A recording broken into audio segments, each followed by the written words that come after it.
A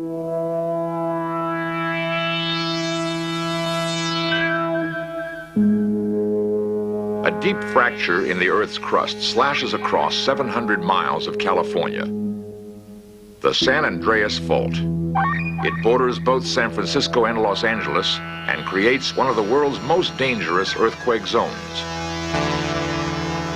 Scientists are racing to find ways of predicting the next disastrous movement of the fault. When will the great earthquake strike California?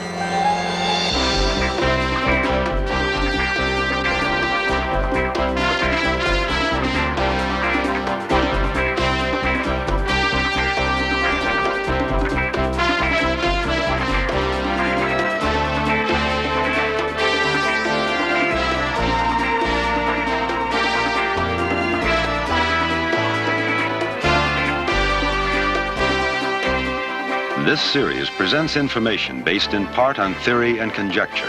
The producer's purpose is to suggest some possible explanations, but not necessarily the only ones, to the mysteries we will examine.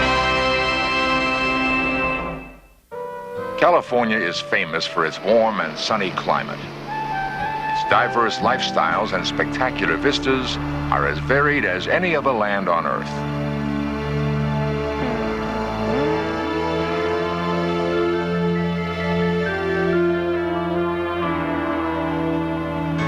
Much of California's rugged beauty derives from violent earth upheavals, the product of a phenomenon called faulting. Deep cracks or faults in the Earth's crust scar the state from one end to the other. Of these, the San Andreas Fault is the longest and most dangerous. At 6 a.m. on February 9th, 1971, Californians were jolted into awareness of the powerful forces that molded their state.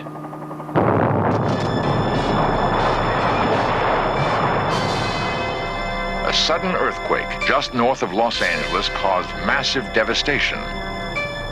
50 people were killed in the collapse of 2 hospitals.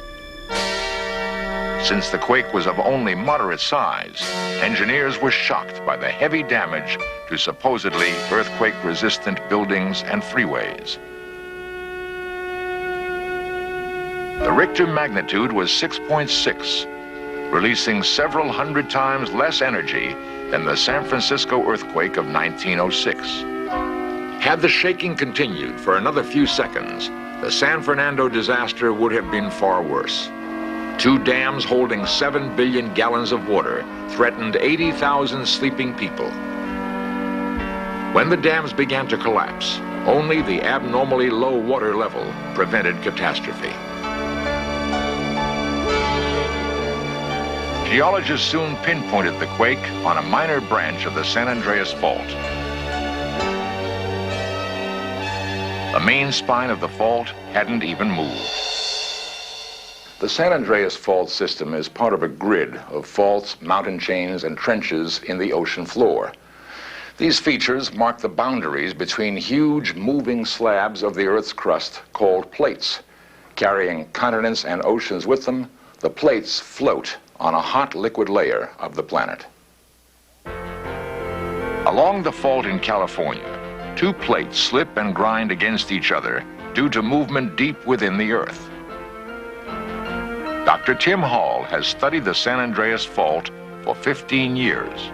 I visualize the San Andreas Fault as a 700-mile-long vertical curtain of clay that runs the length of California down to a depth of about 10 miles that separates 2 moving plates from each other, the American plate and the Pacific plate. In places along that clay boundary, the fault can move along year by year, and we call that creep. In other places along the fault, the rocks are stuck together, locked. A large amount of energy gets stored in these surface rocks, which is released periodically by sudden large earthquakes. With its many branches, the San Andreas cuts a broad swath through California from San Francisco, Oakland, San Jose to Los Angeles. All are in fault zones. 15 million people are vulnerable. We shall travel along the fault seeing places where the danger is great and observing sites where crucial research is underway. The trip begins at Southern California's Salton Sea. Repeated fault movement has lifted and exposed a reddish band of rock. The twisted cliffs were gouged by the fault's immense power.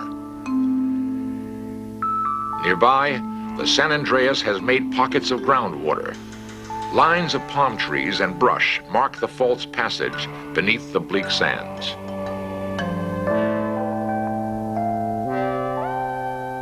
Outside Palm Springs, 2-mile-high mountains were thrust up by millions of years of fault movement.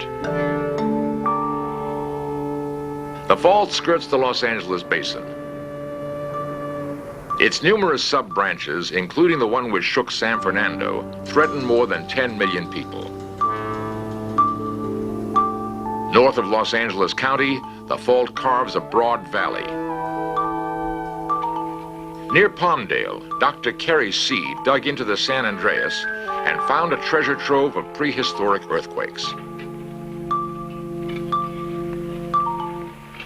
Using carbon dating, each event is identified.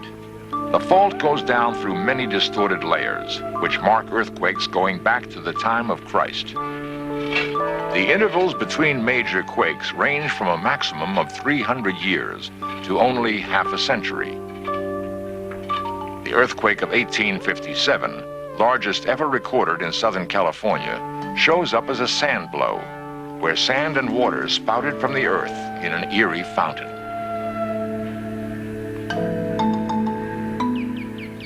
Trees along the fault had their roots sheared during the quake, causing growth to slow abruptly at the 1857 ring. In 1975, researchers found that a broad area of desert along the fault had risen about 1 foot during the last 15 years. They began a massive survey program to monitor this Palmdale bulge. Survey teams worked their way tediously up from Los Angeles, measuring the land level. Ominously, part of the bulge recently subsided. This pattern of uplift and collapse also happened before the devastating Alaskan and Chilean earthquakes. In Southern California, the pattern occurred once before without an earthquake. Does the Palmdale bulge reflect a harmless cycle or warn of a major jolt on the San Andreas fault?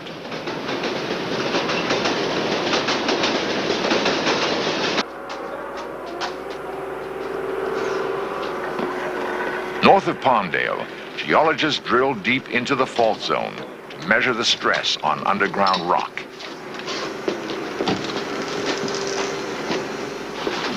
In hope of finding a new way to forecast earthquakes, the researchers pump water into the drill hole.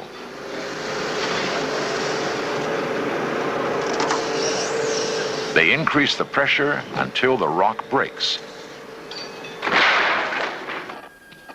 Knowing the natural strength of rock, they measure what added stress it is under from the earthquake fault.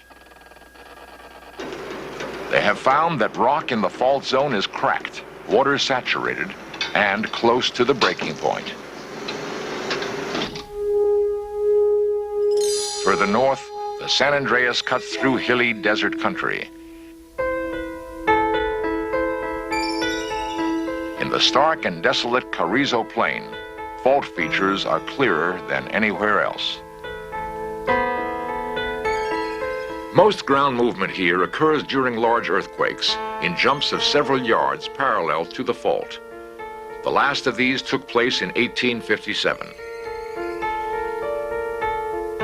The quakes also cause the ground to move vertically, forming ridges along the fault. Repeated slippage has diverted streams along the fault. According to carbon dating, this stream bed moved 125 meters in the last 3,400 years. The Pacific Plate slides northwest, averaging 2 inches a year. At this rate, In 5 million years, it will carry Los Angeles past the Carrizo Plain on its way to San Francisco. Midway between Los Angeles and San Francisco, on the Pacific coast, is the Diablo Canyon nuclear plant. The facility was originally designed to withstand an earthquake on the San Andreas Fault of Richter magnitude 8.5. During construction, however, geologists discovered a nearby fault offshore, the Hosgri Fault. Ralph Vrana is a county environmental worker who lives near the site.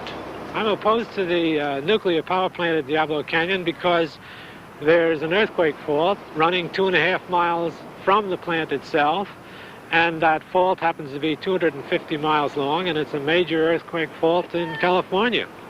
A very large earthquake in 1927 of magnitude 7.5 occurred on that fault. A magnitude 8 earthquake is also possible on the Hosgri Fault.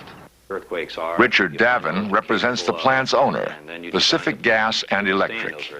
There are earthquake faults around Diablo Canyon, of course. There's San Andreas Fault 48 miles away, but there's a Hosgri Fault which is closer, and that's the one that's been of the major concern in the last several years.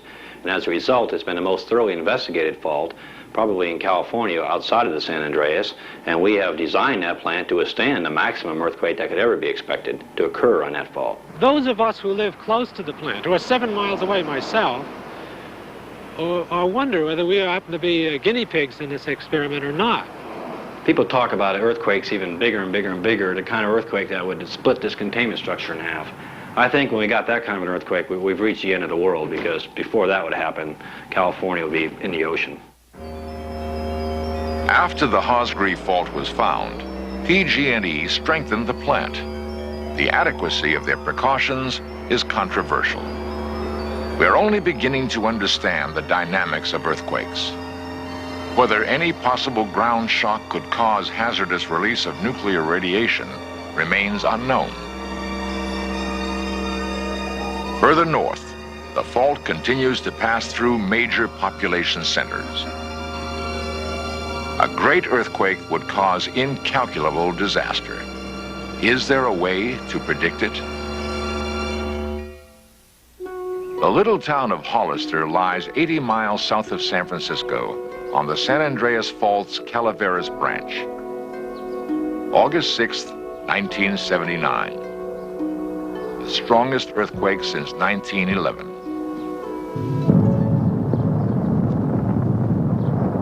Sam Pintello was outside landscaping when it struck. I stood here and you could look out over the hills.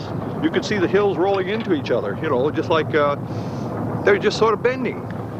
The ground was moving, the house was moving. Everything was everything seems to be tilting, especially the hills tilting toward each other. And of course I could see the trees shimmering over here. I don't know, it was just eerie. The fault at Hollister isn't locked. Slow creep and small shakes tear the land beneath the center of town. Houses are twisted out of shape. Streets and curbs are cracked and broken. In this region of unusual activity, instruments monitor fault movement. Hillsides are dotted with reflectors for laser beams. A unique two-color system tracks deep earth movement across the fault. 4 months before the August quake, the ground began to creep. Movement lasted for 10 weeks, followed by a period of quiet. Then, the earthquake struck. It is hoped the laser will eventually provide a reliable way to forecast earthquakes. West of Hollister, the San Andreas Fault gouges a narrow valley.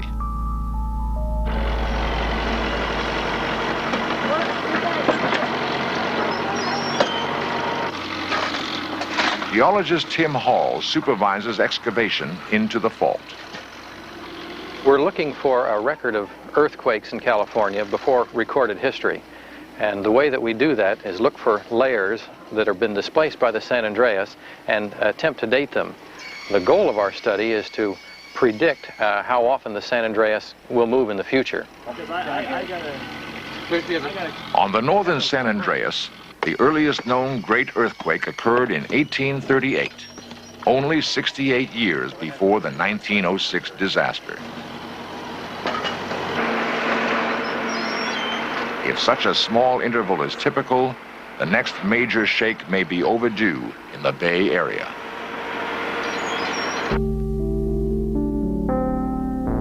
Slashing north along a chain of valleys and long, narrow lakes, the San Andreas Fault cuts the San Francisco Peninsula in two.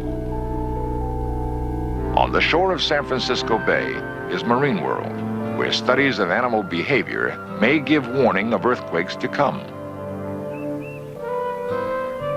Peter Gross is director of land animals. What we have here at Marine World is the entire collection of both land and sea animals being viewed on a daily basis by all the keepers and the trainers and the handlers. And what they're looking for is any kind of an unusual, sustained behavior that might show flight or fear, which we can then document as happening just before an earthquake.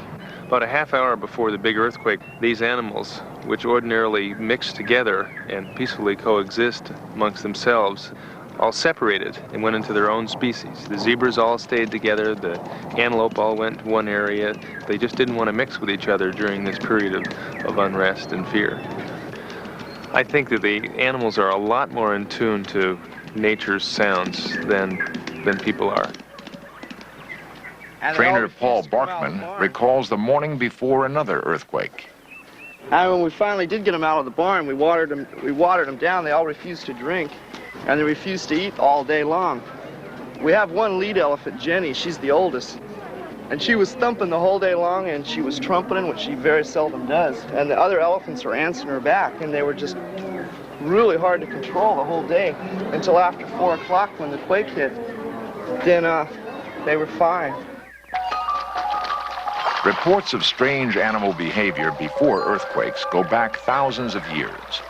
So far, however, it has proven difficult to use such information for reliable prediction. There is still no sure way to warn of an earthquake. On the western edge of San Francisco Bay, homes are often built on compacted landfill. This kind of land can amplify ground shaking up to 10 times and turn wet, sandy soil nearly to quicksand. Cracks up to 3 feet wide could split foundations and bring thousands of houses crashing down on their owners. On the east side of San Francisco Bay, the Hayward branch of the fault cuts through city after city. In 1836 and again in 1868, huge earthquakes here caused little damage because the area was barely inhabited. Today, however, dozens of schools and hospitals stand in the fault zone. In the aftermath of the San Fernando quake, where some buildings that met all earthquake codes collapsed, standards throughout the state were toughened. Schools along the Hayward Fault were reinforced or replaced. A dam, not unlike the ones that began collapsing at San Fernando, is being rebuilt. In Berkeley, the Hayward Fault rims the campus of the University of California. It runs beneath the football stadium, which is slowly being split in half. Dr. Bruce Bolt heads the university's seismographic station. Well, according to the calculations that I have made, based on the work along the San Andreas Fault recently, the chances of a great earthquake affecting either the San Francisco area or the Los Angeles area in the next 10 years are about 50-50. If a great earthquake of magnitude 7 or 8 occurred in the Bay Area, undoubtedly there would be considerable loss of life. Most Californians are not well prepared for another great earthquake like that of 1906. North of San Francisco, the San Andreas slices through Marin County. The little town of Olima straddles the fault. On April 18, 1906, a giant tremor broke the earth. It shifted roads and fences an incredible 20 feet. Olimo was the epicenter for California's greatest earthquake disaster, known as the San Francisco earthquake.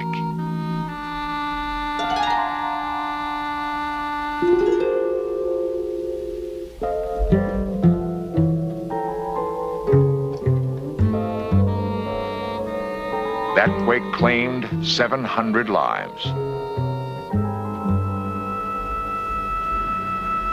Today, the death toll from a major shock along the San Andreas could reach the tens of thousands. Only a few miles from the fault, San Francisco remains exquisitely vulnerable. Collapse of older buildings, showers of debris, and fire would inflict a heavy toll. In Southern California, stress has been building up on the main fissure of the San Andreas for more than 120 years. If the historic pattern is followed, the stress will be relieved by a cataclysm many times larger than the San Fernando earthquake.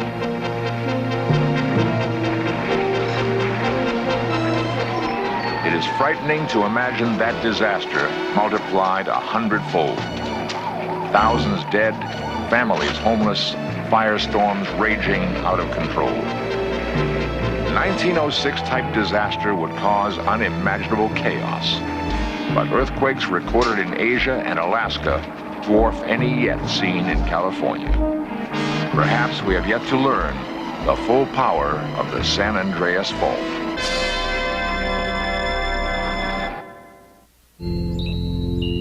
The San Andreas is the most closely watched earthquake fault in the world. Hundreds of instruments monitor its slightest tremble. If it is possible, reliable earthquake forecasting belongs to the future. Earth science is only in its infancy. The forces that mold our planet and cause the ground to shake beneath our feet remain mysterious.